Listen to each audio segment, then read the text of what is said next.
I was returning from a friend's house at approximately 1:15 in the morning.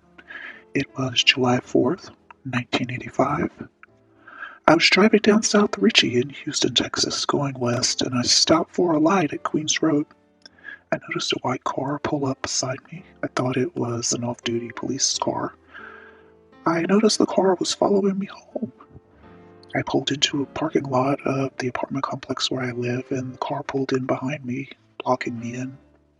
I saw a red and blue Kojak light on the rear deck. It was like the light that they used in the Kojak TV show. A white male, about 23 or 24, was driving the car, and he approached and asked for my driver's license. He told me he was investigating a robbery at the 7-Eleven at Harrison, South Ritchie. I believed he was a police officer, and I gave him my driver's license. Then he told me I'd have to go back to the 7-Eleven with him to be identified for a shoplifting case. I went into my apartment and I told my mother what was happening. She started to get dressed because she was going to follow us. I returned to the car and I sat in the front seat. The man started to drive out of the apartment complex but stopped at East Haven Road. He took out two white plastic strips, flex cuffs, and told me to put my hands behind my back. I asked why I had to be handcuffed, and he told me it was for his safety. I put my hands behind my back and I was handcuffed. Then he drove me north on East Haven, turned east on Indiana, north on Main, east on South Ritchie, then north on Laurel Creek Highway. He turned into a vacant lot behind the Circle K on South Ritchie. He talked to me and asked general questions while he drove me around, like, how old are you, or where do you live, and he asked me, do I have a boyfriend?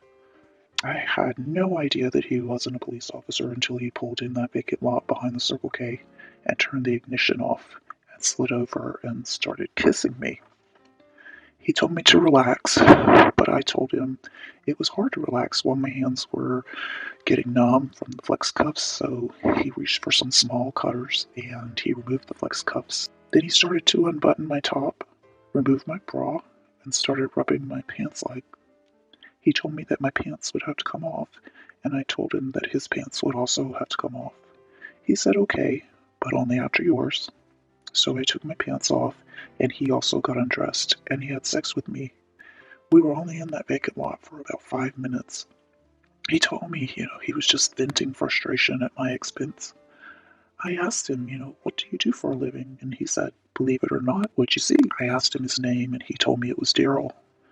I noticed he had a digital radio in his car and he was listening to 97 Rock.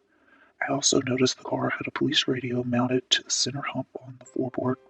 He drove me back to my apartment complex and he told me, I guess you can tell by the radio I'm from Deer Park. Then he told me there was no use reporting him because cops protect their own. About 1 block from my apartment complex, he said, I'm going to let you out and I will throw your purse out. I asked him for my license back, and he reached above his visor and he gave it to me. I remember asking him, and he showed me at one point for ID, but I didn't get a good look at it. I also remember that before leaving the vacant lot, he reached under his seat and displayed a blue automatic pistol. He told me, this is in case you do something stupid. And I told him, I just want to go home.